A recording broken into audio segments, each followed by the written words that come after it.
Hi, my name is Jeanette Joy Harris, and I'm here today to talk about American philosopher Richard Rorty. He is considered a neo-pragmatist, which means that his work follows in the footsteps of John Dewey. He is also famous for introducing the literary turn in philosophy, which means that he believed that texts of all kind, even those outside of philosophy, are important when trying to describe and understand our world. I especially like talking about Richard Rorty because even over 20 years ago, he understood the problems with partisanship. He says, the best intellectual position is one which is attacked with equal vigor from the political right and the political left. The goal of my presentation today is to, 1, give a brief overview of Rorty's philosophy, which is anti-essentialist and anti-instrumentalist, and 2, discuss how Rorty deals with politics as communities of we rather than political institutions. Before we start, I would like to mention a few biographical notes about Rorty because his life experiences very much affected the outcome of his philosophical project.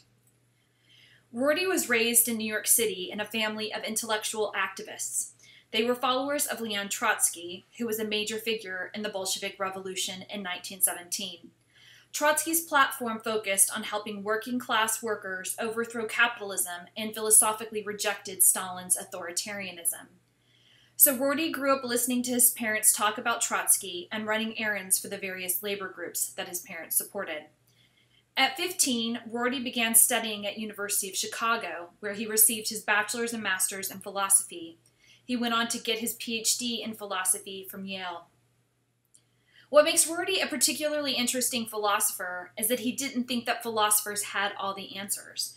Plato and the Republic believed that philosophers should be kings, but Rorty didn't believe that. Rorty was a voracious and obsessive reader and thought that thinkers across all disciplines had equally important insights to give to the world. With Rorty, you see several intellectual pieces coming together. His early indoctrination of Trotskyism and the emphasis it places on caring for the working class made him ultimately concerned about the suffering of others. He says, "I knew that the point of being human was to spend one's life fighting social injustice."